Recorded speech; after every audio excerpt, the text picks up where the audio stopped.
Hey everyone, Rarity Dash here, and tomorrow it begins. RWBY Volume 5, its public release is tomorrow on Rooster Teeth's website. I think they already had like a theater release in select theaters like yesterday, or was it today? I don't really know. But point is, most people will be able to see it tomorrow, and some might have already seen it. Whatever the case, I'm not going to be seeing it until next week on Saturday, so please no spoilers in the comments of this video or the character short when that comes out tomorrow, or anything else. Yeah, because I'm hyped as can be for this, and just thought it might be a good idea, I've decided to make another video like the one I did for Star Vs after its Season 2 finale, and just sort of go through some predictions and just thoughts going into the season, even a few sort of theories that I have in regards to certain things. This is like not scripted at all. I mean, I have a loose outline in front of me, so I make sure I get to everything I want to get to, but it's just basically a ramble. Sorry if it's a bit incoherent because of that, but I'm going to try and keep it at least somewhat organized. And to do so, the best way to really start is to go through the characters and give my thoughts in regards to what I think might happen with them, what directions we're going to take with them. And let's start with RWBY, although she's kind of rather connected with her team right now, Team Ranger, and also kind of Crow, and Oscar, since he's kind of met with Crow now. So yeah, let's just kind of get through all of that first. So they're all in Haven now, and obviously the first thing that they're probably going to do is go meet with Leo. And with where we left off, that's a bit complicated, but I don't think the fact that Leo is compromised by the enemy is going to come out in any way this volume. That's going to be a later revelation, probably in Volume 6.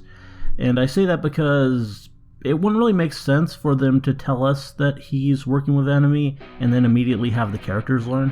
There's usually going to be, when they have that sort of revelation, usually there's going to be some time before the characters catch up to what we know. That way there's sort of some suspense there. They're going to have that hang. So Leo's just going to act possibly helpful to them, try and like give them what they want to hear, but at the same time not giving them too much, not actually helping, just sort of misdirecting. And they're mostly going to be left on their own to investigate. And I think that's mostly what this volume is going to be about, is an investigation. It's going to be more like Volume 2. I know a lot of people are ready for it to get back to the craziness of Volume 3. This is going to be about looking into plots and trying to defuse them before they get too crazy, and not so much about just actual all hell breaking loose again. And in terms of investigation, obviously the place to start for RWBY is going to be Cinder. Cinder is her like big lead here, because yeah, that's why they went there in the first place. Cinder said she was from Haven, or from Mistral, and that's why they decided that Mistral was likely the next place to go, because she had ties there. And RWBY's probably going to look into finding as much as she can about Cinder, and just through it all we're going to learn whatever her history is. I'm expecting a sort of sad backstory, a tragic backstory. Going to build some sympathy for Cinder, because that's what we're already kind of doing with her. We're making her more sympathetic and making her just a character we feel a bit more for. That's what Volume 4 did, and I think that will continue. So yeah, going to be a lot about that, about looking into Cinder and what she's all about. I think also for Jean, he's going to want to look into Pyrrha, just for closure, because he kind of needs it. He's still kind of really, really hung up on her, and it's affecting everything with him. And it should, but he'll want to actually look into what her life was like there. And since it was established that Pyrrha was from Mistral, it just makes sense that that's where we would go. And I think most of Jean's stuff in the volume will probably be about that. Well, what about Nora and Ren? Are they done after all the development they got in Volume 4? Well, I don't know. I don't think it'll be quite as focused on them, but there are still a few questions. I mean, with Nora, we still don't know really what her history is before she came to Kuroyuri. But I don't think we're going to get that yet. I think that will wait until we get to the inevitable Atlas arc, because I'm pretty sure she's going to be from Atlas. I mean, she's got the whole Norse vibe going, and Atlas is Germanic. It's closer than any other places obviously are. So I'm thinking she's going to be from there, and she'll probably be from Mantle, and that will come out in like volume 7 or 8 or whatever it is. But what about Ren? Now, I think we got enough Ren in volume 4 maybe, but there are still things with Ren that kind of raise some big questions, and it sort of points in an interesting direction, and this is going to be my first real theory section of the video. And it's kind of a conspiracy theory, because I do think that there are signs of some sort of conspiracy in regards to a few things. And where it starts is with the Nuckelavee. Now, the Nuckelavee was a really tough, bad, grim, scary as can be, scariest by far that we've seen. But all things considered, it wasn't like that serious a threat. I mean, it was tough. It put up a real good fight, and it definitely could do some serious damage, and definitely did. But it was defeated by a team of just 4 trainee hunters, huntsmen and huntresses. And yeah, that's a bit suspicious when it can go down like that. I mean, yeah, they're main characters, they're special, but they didn't really use what makes them special exactly. I mean, as far as RWBY goes, I mean, she did not use her silver eyes on the Nuckelavee. She did not use what really makes her special. She just sort of shot at it and didn't really contribute all that much to the fight, all things considered. And yes, Jean is a great strategist, and he used that to his advantage, but he's not like the best strategist ever. I think there would definitely be better strategists in Mistral that they could call upon if they really were serious about killing this thing.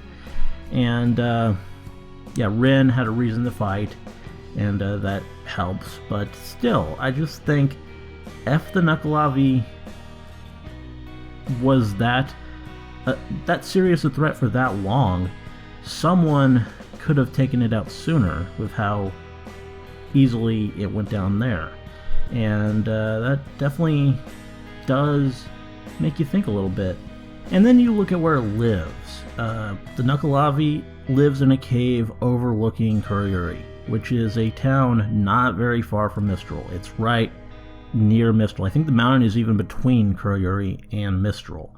So this thing is living that close to the city, and no serious badass huntress or hunter or whatever decided, I'm going to take that down and just avenge all these villages that it's destroyed.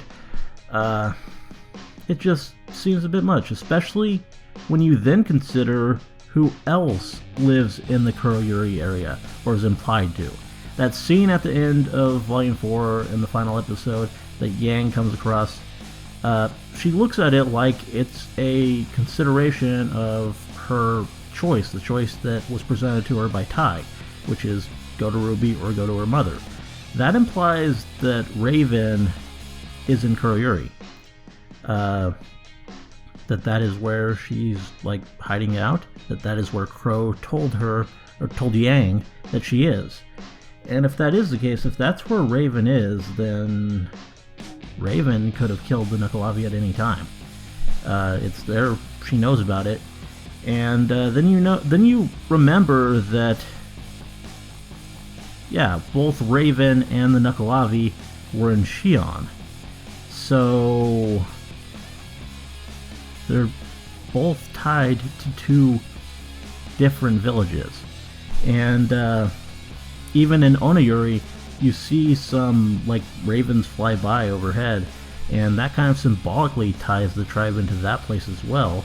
I mean, not really, but usually when you see the ravens and crows, it's about the tribe, I think, or about Raven, or about Crow, at least. And just with the continual connections there, and just the thought that really they kind of... The way the writers did it in Volume 4 was weird the whole time, with the bandits and the Nuckelavee and all that. Because when you really think about it, what they chose was the less interesting answer. If the bandits were responsible for the destruction of these villages, that would have actually been more dramatic and interesting than just there being this big scary Grimm. So that always kind of struck me as a bit odd that the bandits, after being tied to the destruction of Xi'an, weren't really made to be relevant again. But what if the bandits were using the Nuckelavee? What if it was their cover? They destroy a place and wreck it up and take whatever they want, and then the Nuckelavee comes along and it gets blamed for everything that they did. Because who would know?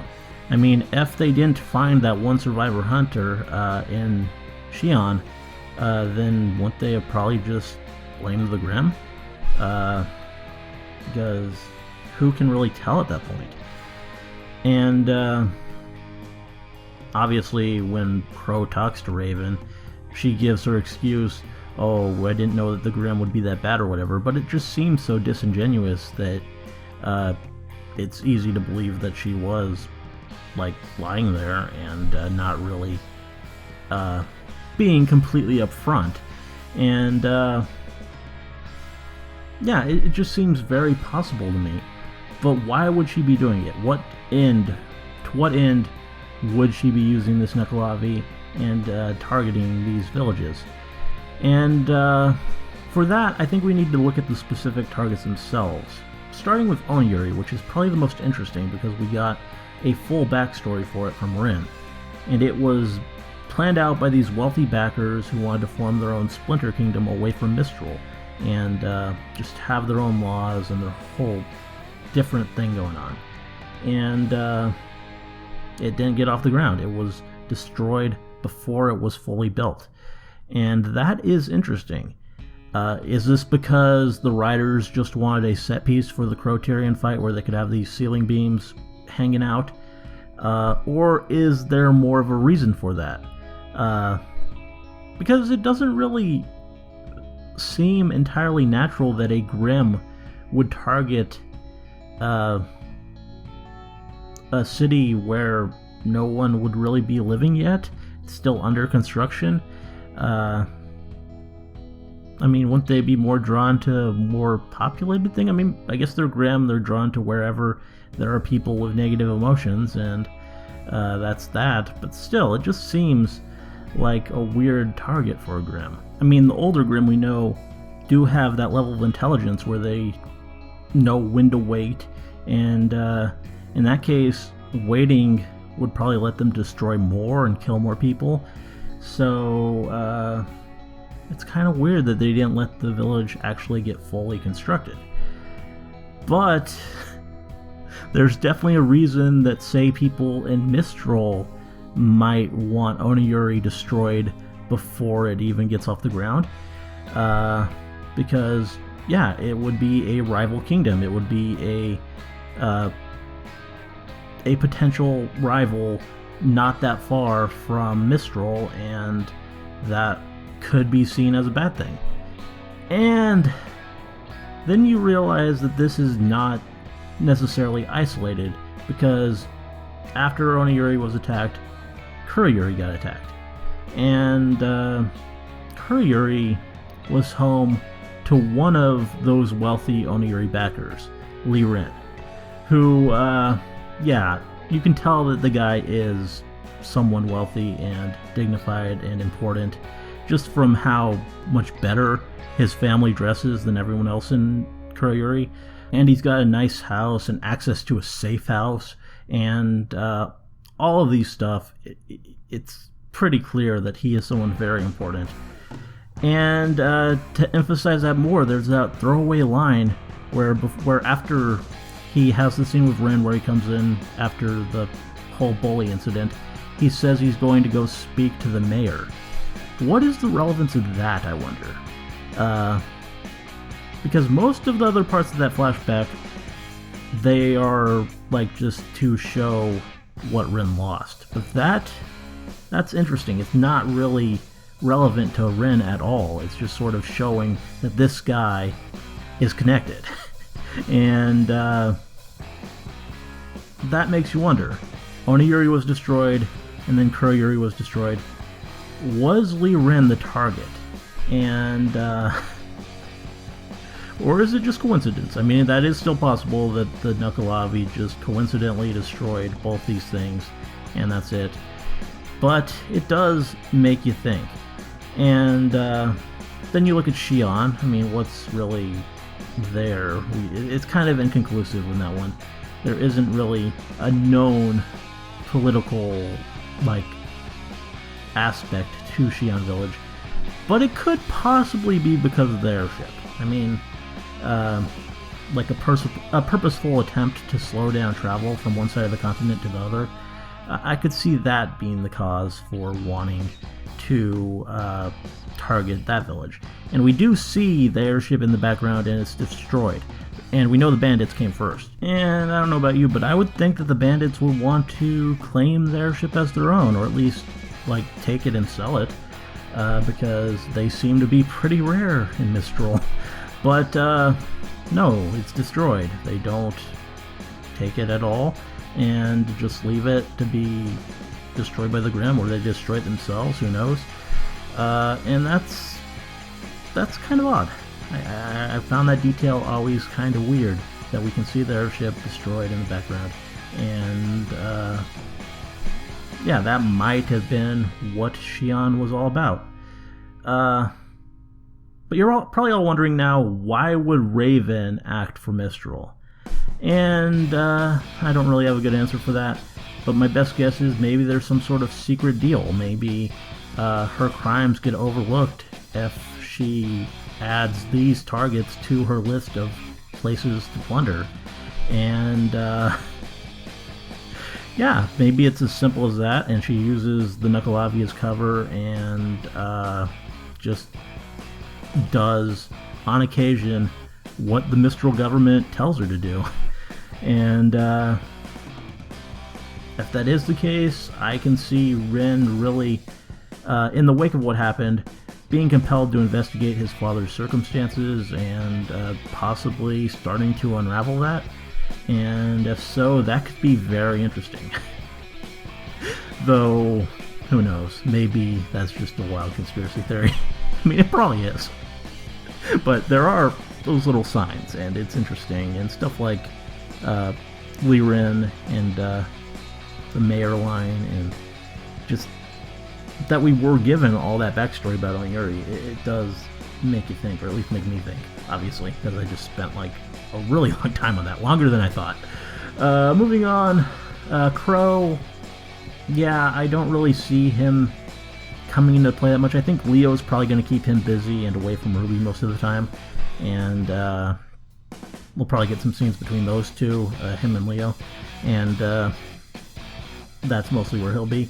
As for Oscar, he's kind of a wild card. I don't really know where he'll exactly be. I mean, he could either stick by Crow and do all that, or maybe he'll go with RWBY and become part of the group. That could be interesting. I kind of hope it's that. I'd like to see interaction between them. And if he does do that, maybe through him, Ozpin will tell RWBY a bit more about like her Silver Eyes and stuff like that. So, I don't know. I don't really know if RWBY herself is going to get all that much character development again. Moving on to another character entirely, Weiss.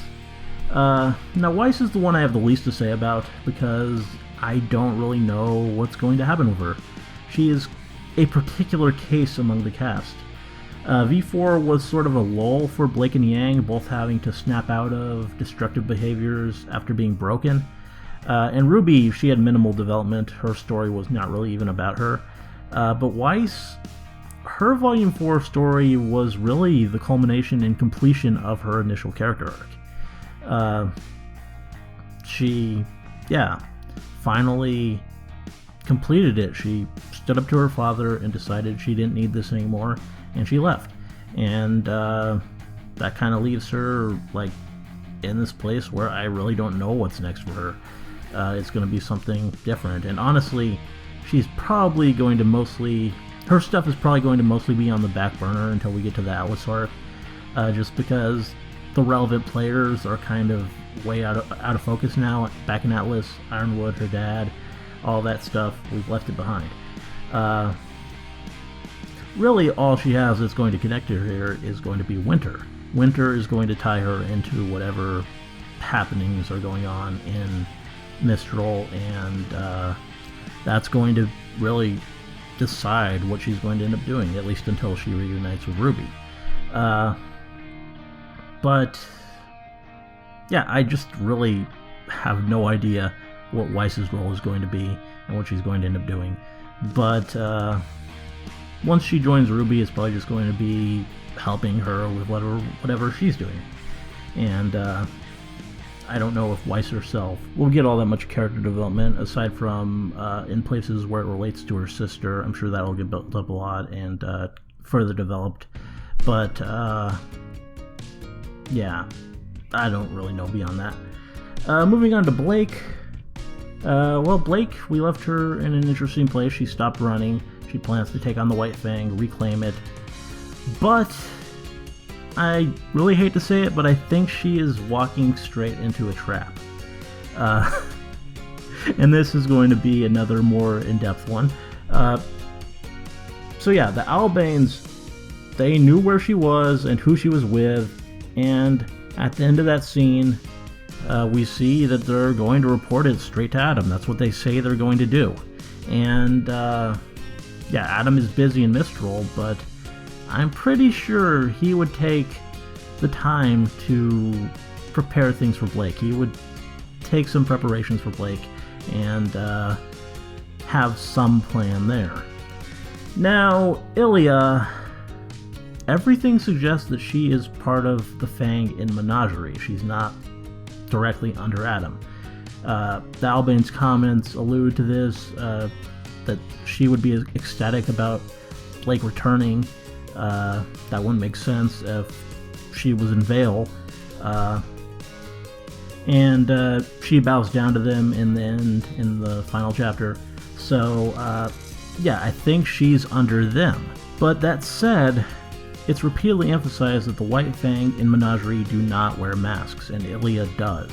We first see her wearing a mask. That seems like a bit of discrepancy if she works for the Albanes and not Adam, because it's only Adam's group that wears the mask. I mean, Blake's comments in Volume 2 make that pretty clear, that Adam is the one who decided on the masks and really made that a thing, popularized it.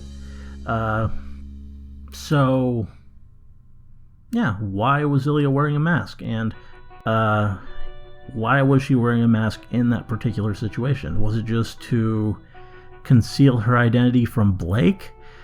Or was there something more nefarious going on here? Was she the masked Fang that Sun saw in Kuokawana? I think is the name, I forget. But was she the one he saw?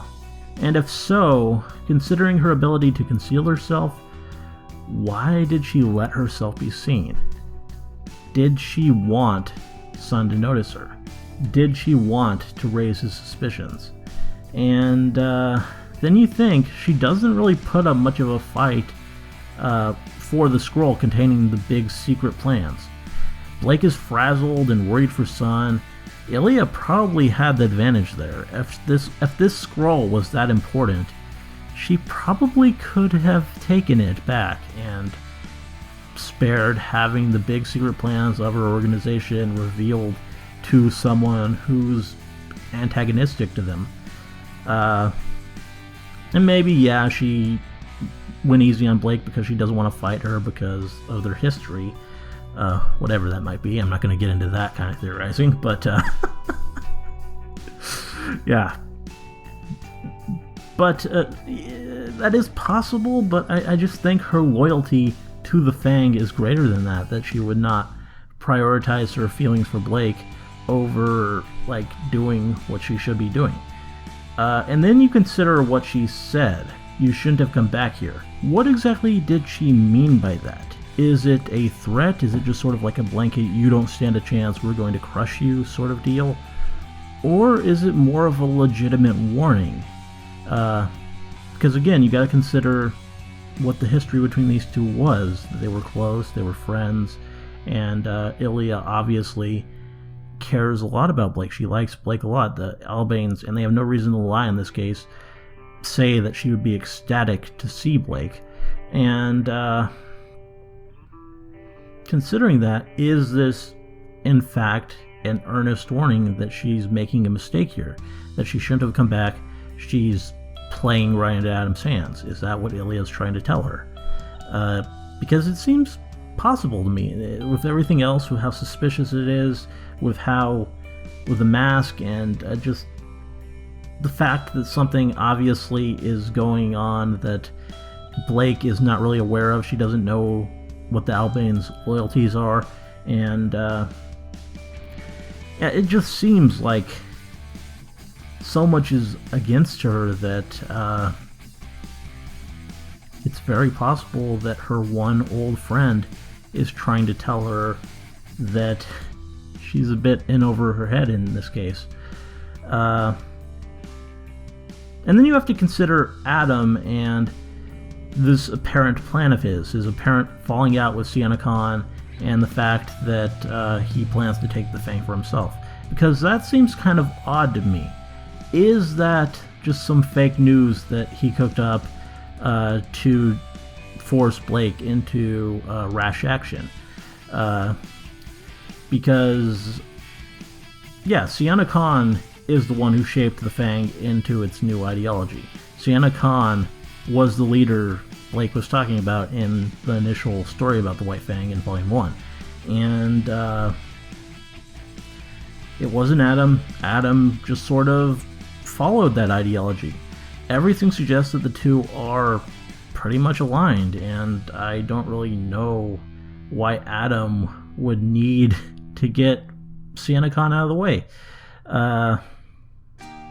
Adam was trusted enough to arrange the meeting between Hazel and Sienna Khan, and considering that, it just seems weird that Adam would just all of a sudden turn on his leader, the one who sort of, like, has guided him and really put this faith in him.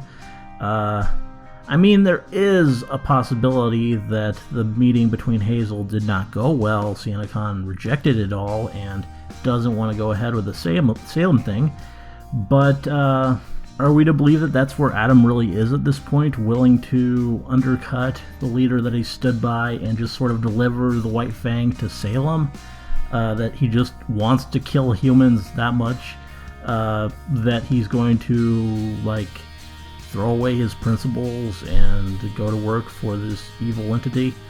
Has he slid that much from the flashback where he kind of stood up to Cinder that now he will stand up to the Faunus that he's worked with this whole time and choose the side of this other group?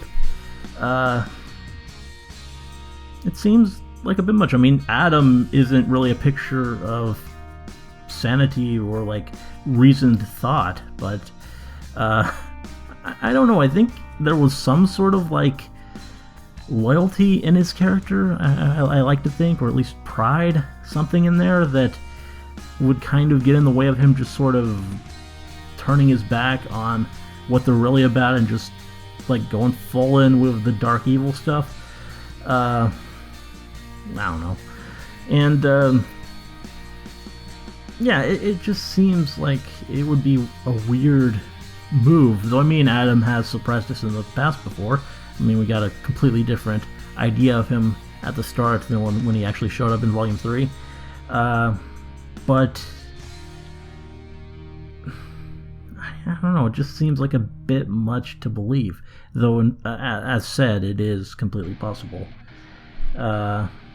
Though I more think maybe it is just about forcing Blake to make a move. And obviously she's going to make it, and she's going to probably end up in over her head and having to rely on the friendship she's made. Sun will stick around, probably encounter Ilia again. Gonna follow up on that since he did sort of pledge that he would get even with her. And I do still kind of expect that it might lead to an eventual sort of romance between the two. Though, I guess we'll see. I am expecting a lot more Ilia since she was sort of the focus of the character short. She'll probably show up a lot, and that should be pretty interesting. Don't really know exactly how she's going to come into play, but obviously she's being set up as a sympathetic character, so I expect she's not going to stay an antagonist all that long. Yes, Sun, he'll probably have a reunion with his team once they reach Haven.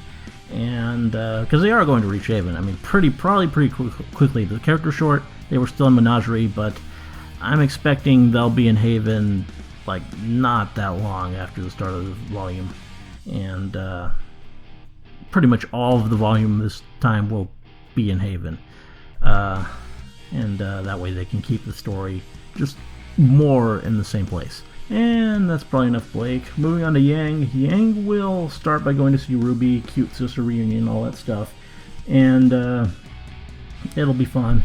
But I don't see her really sticking around with RWBY all that long, because really there are enough characters on that side of the plot, and little of it has to do with Yang, other than for how it might involve her mother. So I just don't really see Yang palling around with Nora and Jean and all that when she could be doing other stuff. I do see her going to see Raven. I think that might happen, because really, why wouldn't it happen at this point? Kuroyuri is so close that there's no reason for it not to happen. She could pop over, talk to Mom, and be back to see RWBY like the next day. It's not really that big a distraction from being there for her sister, or at least trying to be there for her sister. And I do think that in talking with Raven, I think that will catalyze her really wanting to beat Adam and also make up with Blake. Yeah, it'll also be a just dramatic, emotional scene between the two, because I mean that's been built up for so long that it's going to be great, and feelings are going to come out. I don't really see a full reconciliation happening. I don't think Raven's going to be redeemed.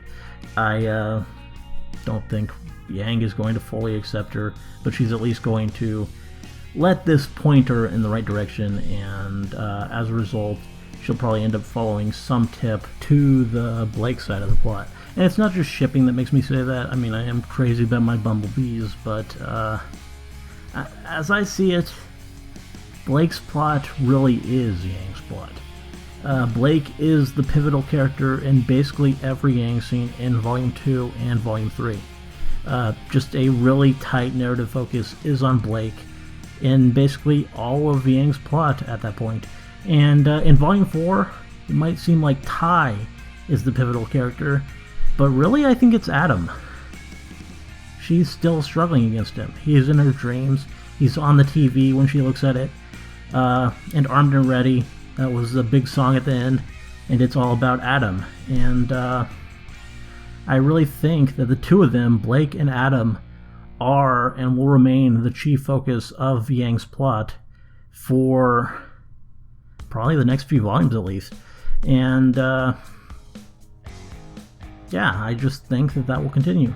And you might be saying, but what about Raven? Isn't she going to be the focus of Yang's plot? I don't know. I mean, I don't really know how she would be. I mean, they're going to meet up again, and stuff is going to come out, but where's it really going to go from there? I mean, if all that conspiracy stuff I said earlier is true, then I guess there's stuff to do with Raven still, but how does it really relate to Yang? She's not really to blame for any of it, so if they try to do that, then that would just be stupid. And Yang would be against it, I would think. She'd be, obviously, I mean, it's pretty bad and she's a good person, so she would just be with everyone else, maybe a little torn, but I just don't really see how Raven is going to, at this point, decide Yang's destiny, even if she did do a lot to shape the person that Yang became. And really the interesting thing to note with Raven is that she's reflected in these other focal characters for Yang, both in Blake and in Adam. And it's pretty obvious with Adam, whether by some unknown connection between him and Raven or not, both wear masks, both have long blades and similar colors and just an air about them that is pretty similar. I think it was no mistake that he ended up being Yang's enemy. That was probably planned long in advance, that Adam would be the one to do this to her, because I mean the arm thing obviously was planned in advance. We got the whole misshapen spark comment at the start of the yellow trailer and all that. That was obviously going to happen, and I think it was always going to be Adam, and making Yang's mother just so reminiscent of Adam was obviously a very intentional decision. And it's interesting how Raven would be reflected in him, and also how Raven would be reflected in Blake and Yang's love interest. I mean, Freudian as it is, that her mother and her love interest would be so similar. But yeah, both have long black hair, a really dark motif to them, quiet yet passionate personalities, katanas, and most importantly, this whole singular issue of abandonment as it relates to Yang. Raven abandoned Yang, and at the end of Volume 3, Blake abandoned Yang too. And there's definitely this parallel going on, and it's really just like at the core of Yang's story. And I just think that that's going to come to a head here. I do think that Blake and Yang will reunite, and it's going to be interesting. Hopefully it happens in Kushinashi so that can come to fruition, the whole secret love connection. Not that I think Bumblebee is going to happen. I do think that they're going to make up, and there are going to be hints about the depth of what they feel, but don't think we're going to get anything too overt this volume. Most will probably be like an instrumental refrain of the song Bumblebee during their scenes together, but I don't think it'll go beyond that. Moving on, just some general stuff. Speaking of reunions, I do think that the entire team won't be back together until the very end of the volume. RWBY and Yang will meet up like the first episode. RWBY and Weiss maybe like episode 5. Yang and Blake, maybe like 9 or 10, I don't know. Entire team, though, probably not until episode 13 or 14, because I do know that there are going to be like 2 extra episodes this time, like 14 episodes, which is great. More RWBY is always a good thing. And, yeah, I just don't see the entire team getting back together until the very end. Because that'd be cool. I mean, you have them separated, at least take advantage of that a little while, and keep it a bit more separated out, even though I know part of the problem with Volume 4 was that they were a bit too separated, each one having their own story. But at least if you have pairs, RWBY and Weiss and Blake and Yang, it will help with that. It won't be just 4 different stories, it'll be 2.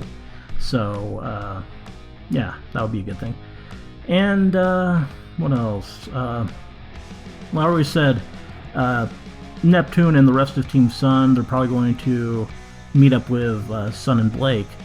But I could also see them maybe interacting with Weiss. That could be a thing. I mean, I kind of hope that we don't push the iceberg anymore, because I don't think anyone likes it. I mean, there are some people who do ship it, obviously, but I mean, just in general, not very popular. But yeah, I don't know.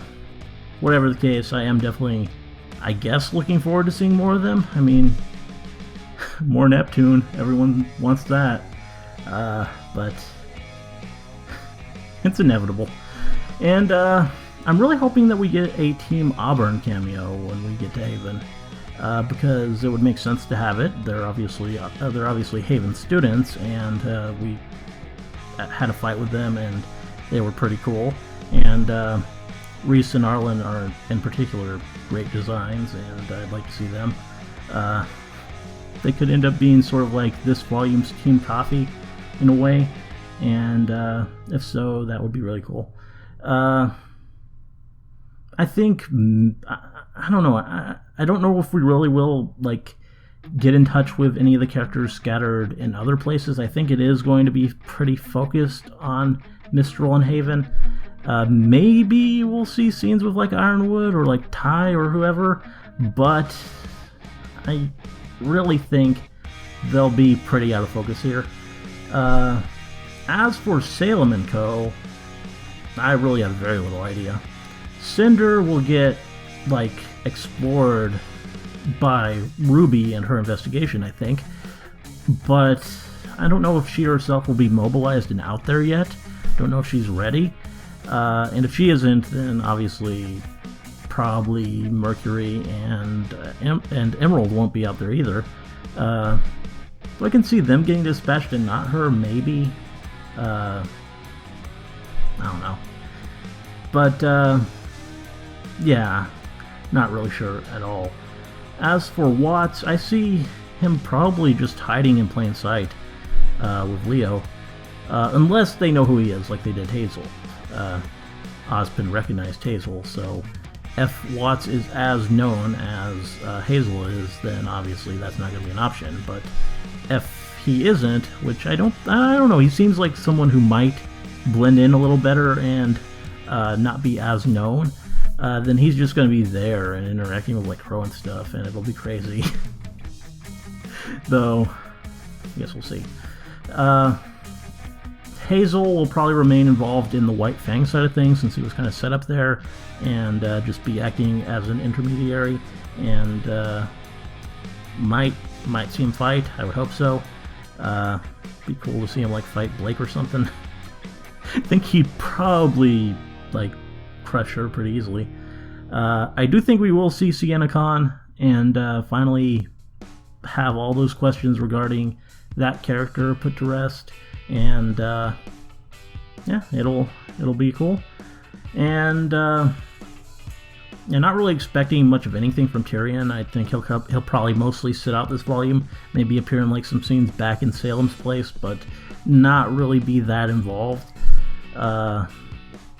Though maybe not. Maybe he will get dispatched again to kind of make up for his mistakes and will be the enemy again. I guess I can see that kind of going either way. And yeah, Salem will just stay in her place and just be ominous like usual.